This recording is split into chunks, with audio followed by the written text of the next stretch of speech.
ಬನ್ನಿ ಸ್ನೇಹಿತರೆ, ನಮ್ಮ ನಮಸ್ತೆ ಹಿಂದೂಸ್ತಾನ್ ಹಿಂದಿನ ಎಪಿಸೋಡ್ಗೆ ಎಲ್ಲರಿಗೂ ಸ್ವಾಗತ ಸುಸ್ವಾಗತ. ನೋಡಿ, ಇವತ್ತಿನ ಇದಕ್ಕೆ ಏನು ಅಂತಂದರೆ, ಕರ್ನಾಟಕದಲ್ಲಿ ಮುಖ್ಯಮಂತ್ರಿ ಬದಲಾವಣೆ ಆಗ್ತಾರಂತೆ. ಜನಪ್ರಿಯ ಮುಖ್ಯಮಂತ್ರಿ ಅಂತ ಹೇಳಿದ್ವಿ, 14-15 ಬಡ್ಜೆಟ್ ಕೊಟ್ಟಿದ್ದೀವಿ ಅಂತ ಹೇಳ್ತಾರೆ. ಜನತಾದಳದಿಂದ ಬಂದು ಕಾಂಗ್ರೆಸ್ ಐನಲ್ಲಿ ಮುಖ್ಯಮಂತ್ರಿ ಆದರು. ಕಾಂಗ್ರೆಸ್ ಐನಲ್ಲೇ ಟವಲ್ ಹಾಸ್ಕೊಂಡು ಕೂತಿದ್ದು ಅವ್ರು ಬೇಕಾದಷ್ಟು ಇದ್ರು. ಅವ್ರನ್ನೆಲ್ಲರನ್ನೂ ಓವರ್ಟೇಕ್ ಮಾಡಿ ಇವ್ರು ಮುಖ್ಯಮಂತ್ರಿ ಆದರು.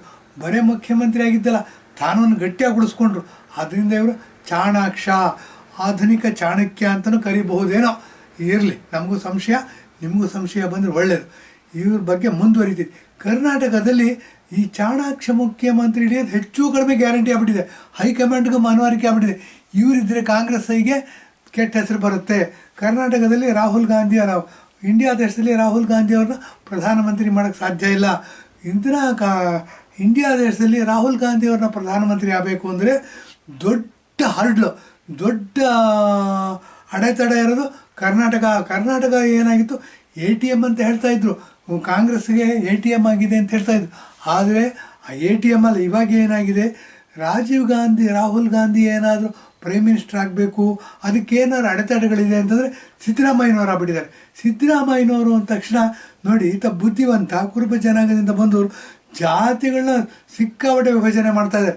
ಲಿಂಗಾಯತನ ವಿಭಜನೆ ಮಾಡ್ತಾ ಏನು ಮಾಡಿದವರು, ವೀರಶೈವರೇ ಬೇರೆ, ಲಿಂಗಾಯತರೇ ಬೇರೆ ಅಂತ ಅಂದ್ಬಿಟ್ಟು ಮಾಡಿದ್ರು. ಅದೇನೋ ಯಡಿಯೂರಪ್ಪನವ್ರು ಇದ್ದರು, ಒಂದಾಗಿ ಉಳಿಸ್ಕೊಂಡ್ರು, ಅದು ತಣ್ಣಗಾಯ್ತು. ಹಾಗೇನೆ ಏನಾಗಿದೆ, ಇವರು ಮುಖ್ಯಮಂತ್ರಿಯಿಂದ ಹಿಡಿಯೋದು 100% ಗ್ಯಾರಂಟಿ ಆಗಿಬಿಟ್ಟಿದೆ. ಇವರು ಮುಖ್ಯಮಂತ್ರಿಯಿಂದ ಹಿಡಿಯೋದು ಗ್ಯಾರಂಟಿ ಆಯಿತು ಅಂದ ತಕ್ಷಣ ಅನೇಕ ಜನ ಕಾಂಗ್ರೆಸ್ಸಲ್ಲಿರೋ ನಾನು ಮುಖ್ಯಮಂತ್ರಿ ಅಂತ ಹೆಗಲ ಮೇಲೆ ಟವಲ್ನ ಕೈನಲ್ಲಿ ಇಟ್ಕೊಂಡ್ಬಿಟ್ಟಿದ್ದಾರೆ.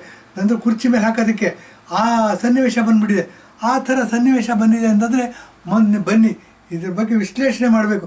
ನೋಡಿ, ಮುಖ್ಯಮಂತ್ರಿ ಸಿದ್ದರಾಮಯ್ಯನವ್ರನ್ನ ಮುಖ್ಯಮಂತ್ರಿ ಅಂತ ಮಾಡಬೇಕಾದ್ರೆ ಕಾಂಗ್ರೆಸ್ನವರು DK ಶಿವಕುಮಾರ್ ಅವರು ಕಾಂಗ್ರೆಸ್ಸಿನ ಅಧ್ಯಕ್ಷರಾಗಿದ್ದರು. ಕಾಂಗ್ರೆಸ್ನಲ್ಲಿ ಒಂದು ಸಂಪ್ರದಾಯ ಇತ್ತು, ಯಾರು ಕಾಂಗ್ರೆಸ್ನ ಅಧ್ಯಕ್ಷರಾಗಿರ್ತಾರೆ ಪಕ್ಷ ಅಧಿಕಾರಕ್ಕೆ ಬಂದರೆ ಅವ್ರನ್ನೇ ಮುಖ್ಯಮಂತ್ರಿ ಮಾಡೋದು. ಆದರೆ ಏನು ಮಾಡಿದ್ರು, ಈ ಕಾಂಗ್ರೆಸ್ನವ್ರಿಗೆ ಮೆಚ್ಯೂರಿಟಿ ಇಲ್ಲ. ಅವರೇನು ಮಾಡಿದ್ರು, ಸಿದ್ದರಾಮಯ್ಯನವ್ರನ್ನ ಮುಖ್ಯಮಂತ್ರಿ ಮಾಡಿಬಿಟ್ರು. ಸಿದ್ದರಾಮಯ್ಯನವ್ರ ಮುಖ್ಯಮಂತ್ರಿ ಮಾಡಿದ್ರೆ ನೋಡಿ, ಕುರುಬ ಜನಾಂಗದಿಂದ ಬಂದವರು, ಒಕ್ಕಲಿಗ ಜನಾಂಗದವರು ಕಾಂಗ್ರೆಸ್ಸಿನ ಅಧ್ಯಕ್ಷರಾಗಿದ್ದರು. ಆದ್ದರಿಂದ ಶಿವಕುಮಾರ್ ಅವರು ನನಗೇ ಮುಖ್ಯಮಂತ್ರಿ ಬೇಕು ಅಂತ ಅಂದ್ಬಿಟ್ಟು ಹಿಂಬಾಲಕರ ಮುಖಾಂತರ ಸಾಕಷ್ಟು ಪ್ರೆಷರ್ ಬಿಲ್ಡಪ್ ಮಾಡಿದ್ರು. ಸಾಕಷ್ಟು ಪ್ರೆಷರ್ ಬಿಲ್ಡಪ್ ಮಾಡಿದ್ರೆ ಏನಾಯಿತು, ಕಡೆಗೊಂದು ಫಾರ್ಮುಲಾ ಮಾಡಿದ್ರು. ಫಾರ್ಮುಲಾ ಅಂತಂದರೆ ಸರ್ವಸಮ್ಮತವಾದ ಫಾರ್ಮುಲಾ. ಸರ್ವಸಮ್ಮತಿ ಅಂತಂದರೆ DK ಶಿವಕುಮಾರ್ ಅವ್ರಿಗೂ ಒಪ್ಪಿಗೆ ಆಗಬೇಕು, ಸಿದ್ದರಾಮಯ್ಯನವ್ರಿಗೂ ಒಪ್ಪಿಗೆ ಆಗಬೇಕು. ಅದೇನಪ್ಪ ಫಾರ್ಮುಲಾ ಅಂದರೆ, 5 ವರ್ಷಗಳ ಕಾಲಾವಧಿಯಲ್ಲಿ ಮೊದಲ 2.5 ವರ್ಷಗಳ ಕಾಲ ಸಿದ್ದರಾಮಯ್ಯನವ್ರು ಮುಖ್ಯಮಂತ್ರಿ ಆಗಿರೋದು, ಎರಡನೇ 2.5 ವರ್ಷಗಳ ಕಾಲ DK ಶಿವಕುಮಾರ್ ಮುಖ್ಯಮಂತ್ರಿ ಆಗೋದು ಅಂತ.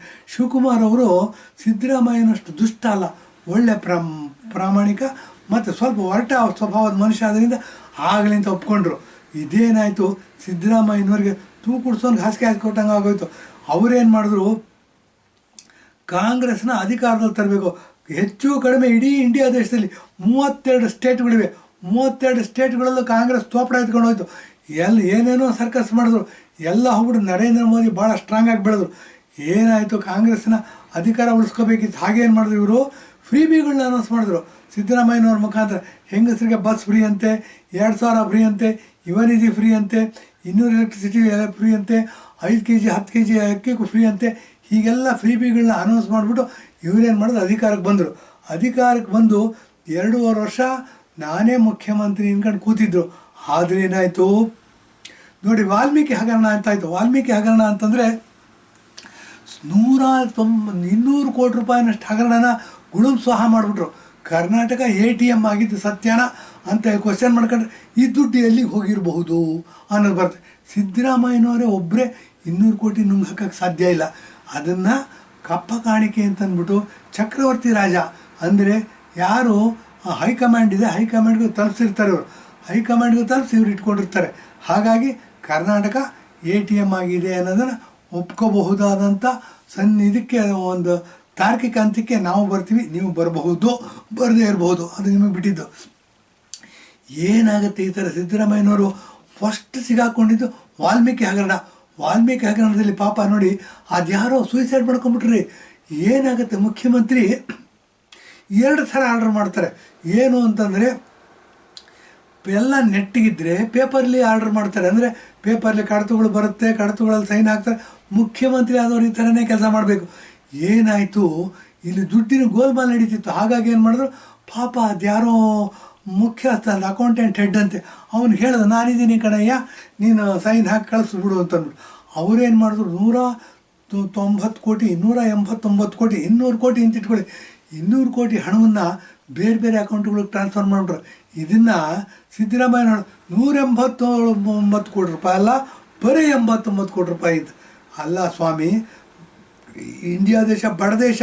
ನೀವು ಕಾಂಗ್ರೆಸ್ನವರೇ ಹೇಳ್ತಿದ್ದು ಹವಾಡಿಗರ ದೇಶ. ಭಿಕ್ಷೆ ಪಾತ್ರೆ ಇಟ್ಕೊಂಡು ಹೋಗ್ತಾ ಇದ್ರಿ. ಏನು ಅಂದರೆ ಎಲ್ಲರ ಭಿಕ್ಷೆ ಹಾಕಿದ್ರೆ ಬಂದು ತಿಂತ ಇಟ್ಕೊಂಡು ಬಂದ್ಬಿಟ್ಟು 100 ಕೋಟಿ 200 ಕೋಟಿ 300 ಕೋಟಿ ಭಿಕ್ಷೆ ಸಂಪಾದಿಸ್ಕೊಂಡು ಬಂದರೆ ಮುಕ್ಕಾಲು ವಾಸಿ ಅಲ್ಲ 90% ನೀವೇ ತಿಂದಾಗ್ತಾಯಿದ್ರಿ. ನಿಮ್ಮ ಮಿಕ್ಕಿದ್ದು 10%ಅಲ್ಲಿ ಕೆಲಸ ಮಾಡಿಬಿಟ್ಟು ನಮ್ಮ ದೇಶ ಅಷ್ಟು ಮುಂದುವರೆದ್ಬಿಟ್ಟಿದೆ, ಇಷ್ಟು ಮುಂದುವರೆದ್ಬಿಟ್ಟಿದೆ ಅಂತ ಹೇಳ್ತಿದ್ದೆ. ಹೀಗೆ ಭಿಕ್ಷೆ ಮಾಡ್ಕೊಂಡು ಬಂದು ಇಂಡಿಯಾ ದೇಶನ ಸ್ಟ್ರಾಂಗ್ ಮಾಡೋಕ್ಕೆ ಸಾಧ್ಯನಾ? ಇದು ಅಲ್ಲ ಅಂತ ಗೊತ್ತಾಯಿತು. ಇದು ಅಲ್ಲ ಅಂತ ಗೊತ್ತಾದರೆ ನಿಮ್ಮ ಭ್ರಷ್ಟಾಚಾರನೂ ಇನ್ನೊಂದು ತಗಡಿನಲ್ಲಿ ಅತಿಯಾಗಿ ಮೇಲೆ ಇರ್ತಾ ಬಂತು.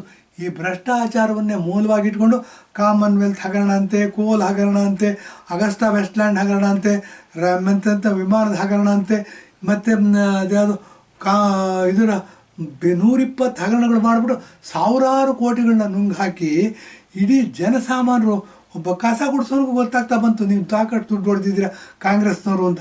ಇದನ್ನೇ ಬಂಡವಾಳ ಮಾಡಿಕೊಂಡು ನರೇಂದ್ರ ಮೋದಿಯವರು ನೋಡಿ, ಅವ್ರ ತಾಯಿ ಪಾತ್ರೆ ತೊಳಿತಿದ್ದವರಂತೆ. ಅವರು ತುಂಬ ದೊಡ್ಡ ದೇಶಭಕ್ತರು, ರಾಷ್ಟ್ರೀಯ ಸಂಘದ ಸದಸ್ಯರು. ಅವರು ಪ್ರಧಾನಮಂತ್ರಿ ಆದರು. ಅವ್ರನ್ನ ಪ್ರಧಾನಮಂತ್ರಿಯ ಸ್ಥಾನಕ್ಕೆ ನೇಮಕ ಮಾಡಿದ್ರಲ್ಲಿ ರಾಜನಾಥ್ ಸಿಂಗ್ ಅವರಿಗೆ ನಮ್ಮ ದೊಡ್ಡ ನಮಸ್ಕಾರ. ಯಾಕೆ ಅಂತಂದರೆ ಭಾಳ ಜನ ಟವಲ್ ಹಾಸೋರು ರೆಡಿ ಇದ್ದರು. ಆದರೆ ನರೇಂದ್ರ ಮೋದಿಯವ್ರನ್ನೇ ಪ್ರಧಾನಮಂತ್ರಿ ಅಭ್ಯರ್ಥಿ ಅಂತ ಅಂದ್ಬಿಟ್ಟು ಅವ್ರನ್ನ ಎಲೆಕ್ಷನ್ಗೆ ನಿಲ್ಲಿಸಿ, ಅವ್ರನ್ನ MP ಆಗಿ ಗೆಲ್ಲಿಸಿ, ಅವ್ರನ್ನ ಪ್ರಧಾನಮಂತ್ರಿ ಮಾಡೋವರೆಗೂ ತೆರೆಮರೆಯಲ್ಲಿ ಹಿಂದೆ ಕೆಲಸ ಮಾಡಿದ್ದು ರಾಜನಾಥ್ ಸಿಂಗ್ ಅವರು. ಅವರು ನೋಡಿ, ಅದೆಂಥದ್ದು ಗಡ ಅಂತಿದೆ, ಅದ್ರ ರಾಜವಂಶಸ್ಥರಂಥವ್ರು, ತುಂಬ ದೊಡ್ಡ ಮನುಷ್ಯ. ಅವ್ರಿಗೆ ನಮ್ಮ ದೊಡ್ಡ ನಮಸ್ಕಾರ. ಈ ಥರ ಮಾಡ್ಕೊಂಡು ಬಂದವರು ಪ್ರಧಾನಮಂತ್ರಿಯಾಗಿ ಸಿದ್ದರಾಮಯ್ಯನವ್ರು ನಡೆಸಿದ್ರು. ಈ ಸಿದ್ದರಾಮಯ್ಯನವ್ರು ಏನು ಮಾಡಿದ್ರು, ಸ್ಟಾರ್ಟಿಂಗಲ್ಲಿ ನಾನು ಅಹಿಂದ ಅಂತಂದರೆ ಅಲ್ಪಸಂಖ್ಯಾತರು, ಹಿಂದುಳಿದ ವರ್ಗದವರು, ದಲಿತರು ಅಂತ. ಅಲ್ಪಸಂಖ್ಯಾತರು ಅಂದ್ರೆ ನೋಡಿ, ಸಾಬರ್ನೆಲ್ಲ ಗುಡ್ಡೆ ಹಾಕೋದು. ಸಾಬರ್ನೆಲ್ಲ ಗುಡ್ಡೆ ಹಾಕೋತಾ ಅವ್ರದ್ದು ಬೆಣ್ಣೆ ಹಚ್ಚಬೇಕಿತ್ತು. ಅದಕ್ಕೆ ಏನು ಮಾಡಿದ್ರು, ಮುಂದಿನ ಜನ್ಮ ಅಂತ ಇದ್ದರೆ ನಾನು ಮುಸಲ್ಮಾನ ಹುಟ್ಟಬೇಕು ಅಂತ ಹೇಳಿದ್ರು. ಸಾಬರೆಲ್ಲ ನಂಬಿಟ್ರು. ಓಕೆ, ಇವನು ನಮಗೆ ಹತ್ತಿರವಾಗಿದ್ದಾನೆ ಅಂತ ಅಂದ್ಬಿಟ್ರು ರಾಜಕೀಯದಲ್ಲಿ. ಅದೇನಾಯಿತು, ನೆಕ್ಸ್ಟ್ ಲೋಕಸಭೆ ಎಲೆಕ್ಷನ್ ಬಂದ್ಬಿಡ್ತು. ಲೋಕಸಭೆ ಎಲೆಕ್ಷನ್ ಇವರು ಡೈಲಾಗ್ ಹೊಡೆದ್ರು, ನನ್ನ ಹೆಸರಲ್ಲೂ ರಾಮ ಇದ್ದಾನೆ ಅಂತ. ಯಾಕೆ ನನ್ನ ಹೆಸರಲ್ಲೂ ರಾಮ ಇಲ್ಲ ಅಂತ ಹೇಳ್ಬಿಟ್ಟಿದ್ರೆ ಇವ್ರು ಏನಾಗೋದು, ಕಾಂಗ್ರೆಸ್ ನೆಲ ಕಚ್ಚಿ ಹೋಗಿರೋದು. 50 ಸೀಟಲ್ಲ 25 ಸೀಟು ನಿಂತಿರೋದು, 200 ಸೀಟು BJP ತೊಗೊಂಡಿರೋದು. ಅದಕ್ಕೇನು ಮಾಡಿದ್ರು, ಇವರು ಆಟ ಹಾಕಿದ್ರು. ಆಟದಲ್ಲಿ ಸಕ್ಸಸ್ಸು ಆದರು. ಏನು ಅಂತಂದರೆ, ಸಿದ್ದರಾಮಯ್ಯ ಅಂತಂದರೆ ನನ್ನ ಹೆಸರಲ್ಲೂ ರಾಮ ಇದ್ದಾನೆ ಅಂತ ಅಂದ್ಬಿಟ್ಟು ಬೊಗಳೆ ಬಿಟ್ಟುಕೊಂಡು ಓಟ್ಗೋಸ್ಕರ ನೋಡಿ ನವರಂಗಿ ಆಟಗಳನ್ನ ಆಡಿದ್ರು. ರಾಜಕೀಯ ವ್ಯಕ್ತಿಗಳೇ ಹೀಗೆ. ಏನು ಅಂತಂದರೆ ಅನೇಕ ಆಟಗಳನ್ನ ಹಾಕ್ತಾರೆ. ಅವ್ರು ಏನಕ್ಕೆ ಮಾತಾಡಿದ್ದಾನೆ ಅಂತ ಅರ್ಥ ಮಾಡ್ಕೊಳ್ಳೋ ಅಷ್ಟರಲ್ಲಿ ಮುಂದಿನ 5 ವರ್ಷ ಬಂದುಬಿಟ್ಟಿರುತ್ತೆ. ಹೀಗೆ ಚಾಲಾಕಿತನದಿಂದ ಭಾಳ ಚಾಲಾಕಿಗಳು ರಾಜಕೀಯದಲ್ಲಿ ಪ್ರಬುದ್ಧರು ಅನ್ನಿಸ್ಕೊತಾ ಇದ್ದಾರೆ. ಈ ಥರ ಇರ್ತಕ್ಕಂಥ ದೇವೇಗೌಡರು ಇವತ್ತು ಮೂಲೆಯಲ್ಲಿ ಕೂತ್ಕೊಂಡು BJPಗೆ ಸೇರಿಕೊಂಡಿದ್ದಾರೆ ಬೇಷರತ್ತಾಗಿ. ಮತ್ತು ಕುಮಾರಸ್ವಾಮಿಯವರು ಮಂತ್ರಿ ಆಗಿದ್ದಾರೆ ನೋಡಿ, ಕೇಂದ್ರ ಸರ್ಕಾರದಲ್ಲಿ ಮಂತ್ರಿ ಆಗಿದ್ದಾರೆ. ಮಂಡ್ಯದ ಇದನ್ನು ಲೋಕಸಭಾ ಕ್ಷೇತ್ರವನ್ನು ಪ್ರತಿನಿಧಿಸ ಮಂತ್ರಿ ಆಗಿದ್ದಾರೆ. ಹೀಗೆ ರಾಜಕೀಯ ದೊಂಬರಾಟಗಳು ಆಡ್ತಾ ನಮ್ಮ ದೇಶದ ಏಕತೆ ಅಖಂಡತೆಗೆ ಧಕ್ಕೆ ಬರ್ತಾ ಇದೆ. ಇವ್ರಿಗೇನಾಗಿದೆ, ಹುಚ್ಚು ಮುಂಡೆ ಬಂದವರು ಉಂಡೋನೆ ಜಾಣ ಅಂತ ಅಂದ್ಬಿಟ್ಟು ಬನಾನಿ ರಿಪಬ್ಲಿಕ್ ಮಾಡ್ತಾ ಇದ್ದಾರೆ. ಹೆಂಗೋ ಬಂದ್ವಿ, 5 ವರ್ಷ ಇದ್ವಿ, ಸಾವಿರಾರು ಕೋಟಿ ಮಾಡಿದ್ವಿ. ಗುಡಿಸ್ದಲ್ಲಿ ಇದ್ದವರು ಪ್ಯಾಲೇಸ್ ಕಟ್ಕೊಂಡ್ಬಿಡ್ತಾರೆ. ದೊಡ್ಡ ಸಿಟಿಗಳಲ್ಲಿ 0 ಟ್ರಾಫಿಕ್ ಮಾಡ್ಕೊಂಡು ಓಡಾಡ್ತಾರೆ. ನಮ್ಗೆ ಯಾರಿಗೂ ಗೊತ್ತಾಗೋದೇ ಇಲ್ಲ. ಮತ್ತು ಏನಾಗುತ್ತೆ, ಟ್ಯಾಕ್ಸ್ ಕಟ್ಟೋರು ಸಾಕಷ್ಟು ಜನ ಇದ್ದೀವಿ ನಮ್ಮಲ್ಲಿ. ಏನಾಗುತ್ತೆ, ಕ್ಯೂನಲ್ಲಿ ನಿಂತು ಸೈಲೆಂಟಾಗಿ ಟ್ಯಾಕ್ಸ್ ಕೊಡ್ತಾರೆ ನೋಡಿ. ಅದ್ಯಾರೋ ಕಮಲಾ ಹ್ಯಾರಿಸು ಅಮೇರಿಕಾದಲ್ಲಿ ಪ್ರೆಸಿಡೆಂಟ್ ಆಗಿ ಹೊರಟಿದ್ದಾರೆ. ಈ ಸತಿ ಎಲೆಕ್ಷನ್ ನಿಂತ್ಕೊತಾ ಇದ್ದಾರೆ, ಡೆಮಾಕ್ರೆಟಿಕ್ ಪಕ್ಷದ ಅಭ್ಯರ್ಥಿ. ಅದೇ ಥರ ಋಷಿ ಸುನಕ್, ನಮ್ಮ ನಾರಾಯಣ ಮೂರ್ತಿಗಳ ಅಳಿಯ, ಬ್ರಿಟನ್ನಲ್ಲಿ ಪ್ರಧಾನಮಂತ್ರಿ. ಈ ಥರ ಜನ ಮರ್ಯಾದೆ ಗಂಜೋರು ಏನು ಮಾಡ್ತಾರೆ, ಡಾಕ್ಟ್ರು MBBS ಓದಿಸ್ಬಿಟ್ಟು ಮಕ್ಕಳನ್ನ ಬೇರೆ ದೇಶಕ್ಕೆ ಕಳಿಸ್ತಾರೆ. ಉಳಿದಿದ್ದವರು ರೋಗ್ಸ್ ಆ್ಯಂಡ್ ರ್ಯಾಸ್ಕಲ್ಸ್. ಅವ್ರೇನು ಮಾಡ್ತಾರೆ, ಫಾಸ್ಟಾಗಿ ದುಡ್ಡು ಮಾಡಬೇಕು ಅಂದರೆ ರಾಜಕೀಯವನ್ನು ಒಂದು ಕ್ಷೇತ್ರವಾಗಿ ಪರಿಗಣಿಸಿದ್ದಾರೆ. ವ್ಯಾಪಾರಿ ಕ್ಷೇತ್ರ ಇರ್ಬೋದು, ಡಾಕ್ಟ್ರ್ ಇರ್ಬೋದು, ಇಂಜಿನಿಯರಿಂಗ್, ಇವೆಲ್ಲದಕ್ಕಿಂತ ಮಿಗಿಲಾಗಿ ಫಾಸ್ಟೆಸ್ಟ್ ದುಡ್ಡು ಮಾಡ್ತಕ್ಕಂಥ ಕ್ಷೇತ್ರ ರಾಜಕೀಯ ಕ್ಷೇತ್ರ ಆಗಿದೆ.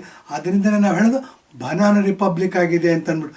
ಬನಾನಾ ರಿಪಬ್ಲಿಕ್ ಹುಚ್ಚುಮುಂಡ ಮತ್ತು ರುಂಡನ ಜಾಣ ಅಂದ್ಬಿಟ್ಟು ಏನಾಗಿದೆ, ಸಿಕ್ಕಾಪಟ್ಟೆ ದುಡ್ಡು ಮಾಡ್ಕೋತಿದ್ದಾರೆ ಕಾಂಗ್ರೆಸ್ನವರು. ನೂರಾರು ಹಗರಣಗಳು ಮಾಡಿ ಲಕ್ಷಾಂತರ ಕೋಟಿ ಮಾಡಿದ್ರು. ಏನೂ ಕೆಲಸ ಮಾಡಿಲ್ಲದೆ ಇರತಕ್ಕಂಥ ಒಬ್ಬ ಹೆಣ್ಣುಮಗಳು ಸೋನಿಯಾ ಗಾಂಧಿ, ಅವಳದು ಒಂದೇ ಒಂದು ಅರ್ಹತೆ ಏನು ಅಂತಂದರೆ ನಮ್ಮ ದಿವಂಗತ ರಾಜೀವ್ ಗಾಂಧಿಯವರ ಪತ್ನಿ. ಅವರು 4th ರಿಚೆಸ್ಟ್ ವುಮನ್ ಅಂತೆ ಇದರಲ್ಲಿ, ಹೆಂಗಸರಲ್ಲಿ. ನಮ್ಮ ಕಾಂಗ್ರೆಸ್ನಲ್ಲಿ ಅನೇಕ ಬುದ್ಧಿವಂತರಿದ್ದಾರೆ, ಬುದ್ಧಿವಂತರೆಲ್ಲ ಕೇಳ್ತಾರೆ. ಮೋದಿಯವರು ಅದಾನಿ ಹೇಳ್ದಂಗೆ ಕೇಳ್ತಾರೆ, ಅಂಬಾನಿ ಹೇಳ್ದಂಗೆ ಕೇಳ್ತಾರೆ ಅಂತ. ಇವರಿಗೆ ಪ್ರಶ್ನೆ ಹೊಡೆಯೋದಿಲ್ವಾ? ಏನೂ ಕೆಲಸ ಮಾಡ್ದೇನೆ ಒಂದು ಪಕ್ಷದ ಅಧ್ಯಕ್ಷರಾಗಿ 4th richest women in the world ಆಗಿದ್ದಾಳೆ. Not only in India, in the world. ಇದನ್ನು ಪ್ರಶ್ನೆ ಕೇಳಲ್ಲ ಅಂತಂದರೆ ಇವರೆಲ್ಲರ ನಿಯತ್ತಿನ ಬಗ್ಗೆ ಸಂಶಯ. ಇವರೆಲ್ಲ ದೇಶದ್ರೋಹಿಗಳು ಅಂತ ತೀರ್ಮಾನ ಮಾಡಬೇಕಾಗತ್ತೆ ನಾವು. ಆ ದೃಷ್ಟಿಯಿಂದ ಬನ್ನಿ, ಇವತ್ತೇನು ಮಾತಾಡ್ತಾ ಇದ್ದೀವಿ, ನಮ್ಮ ದೇಶ ಪರ್ವಕಾಲದಲ್ಲಿದೆ. ನರೇಂದ್ರ ಮೋದಿಯವರು 3ನೇ ಬಾರಿಗೆ ಪ್ರಧಾನಮಂತ್ರಿಯಾಗಿ ಎಲೆಕ್ಟ್ ಆಗಿ ಪ್ರಧಾನಮಂತ್ರಿ ಸ್ಥಾನವನ್ನು ಅಲಂಕರಿಸಿ 1 ಅಥವಾ 2 ತಿಂಗಳು ಕಳೆದಿದೆ. ಇನ್ನೂ 5 ವರ್ಷ ಇವರೇ ಪ್ರಧಾನಮಂತ್ರಿ ಆಗಿರಲಿ. 2029ಕ್ಕೂ ಇವರೇ ಪ್ರಧಾನಮಂತ್ರಿ. ಯಾಕಂದರೆ ಜಾಸ್ತಿ ಮುಂದುವರೆದ್ಬಿಟ್ಟಿರುತ್ತೆ. ಆರ್ಟಿಫಿಷಿಯಲ್ ಇಂಟೆಲಿಜೆನ್ಸ್ ಅಂತ ಹೇಳ್ತೀವಿ. ಆರ್ಟಿಫಿಷಿಯಲ್ ಇಂಟೆಲಿಜೆನ್ಸು ಇವತ್ತು ಯುದ್ಧದಲ್ಲಾಗಲಿ, ವ್ಯವಹಾರದಲ್ಲಾಗಲಿ, ನಾಲೆಡ್ಜ್ ಇಂಪ್ರೂವ್ ಮಾಡ್ಕೊಳ್ಳೋದಕ್ಕಾಗಲಿ, ಡಾಕ್ಟ್ರೇಟ್ ತಗೊಳ್ಳೋದಕ್ಕಾಗಲಿ ಭಾಳ ಹೆಲ್ಪ್ ಆಗ್ತಾಯಿದೆ. ಈ ಆರ್ಟಿಫಿಷಿಯಲ್ ಇಂಟೆಲಿಜೆನ್ಸ್ ಮುಂದುವರಿತಾ ನೀರು ಹಿಂದಕ್ಕೆ ಹೇಗೆ ಹರಿದೋಗಲ್ಲ ಅಷ್ಟೇ ಸ್ವಾಭಾವಿಕ. ಹಾಗಾಗಿ ನರೇಂದ್ರ ಮೋದಿಯವರು 2029ರಲ್ಲಿ ಇನ್ನೂ ಹೆಚ್ಚಿನ ಬಹುಮತ ತಗೋತಾರೆ. 2034ರಲ್ಲಿ ಅತ್ಯಂತ ಹೆಚ್ಚಿನ ಬಹುಮತ ತಗೋತಾರೆ. 2034ರಷ್ಟೊತ್ತಿಗೆ ನಮ್ಮ ಕಳಕಳಿಯ ವಿನಂತಿ ಏನು ಅಂತಂದರೆ, ನರೇಂದ್ರ ಮೋದಿಯವರಿಗೆ ಬನ್ನಿ, ಯೋಗಿ ಆದಿತ್ಯನಾಥ್ ಅವರು ಭಾಳ ಒಳ್ಳೆಯ ಸೂಕ್ತವಾದ ಅಭ್ಯರ್ಥಿ. ಉತ್ತರ ಪ್ರದೇಶದ ಮುಖ್ಯಮಂತ್ರಿಯಾಗಿ ಅವರು ಭಾಳ ಉತ್ತಮವಾಗಿ ಮುಂದುವರಿಸ್ತಾ ಇದ್ದಾರೆ ಉತ್ತರ ಪ್ರದೇಶ. ಯೋಗಿ ಆದಿತ್ಯನಾಥ್ ಅವರ ನಿಮ್ಮ ನಂತರ ಪ್ರಧಾನಿ ಅಭ್ಯರ್ಥಿ ಅಂದ್ಬಿಟ್ಟು ಘೋಷಣೆ ಮಾಡಿ ಅಂತ ಹೇಳಿ ಇಂದಿನ ಎಪಿಸೋಡ್ ಮುಗಿಸ್ತಾ ಇದ್ದೀವಿ. ಧನ್ಯವಾದ, ನಮಸ್ಕಾರ.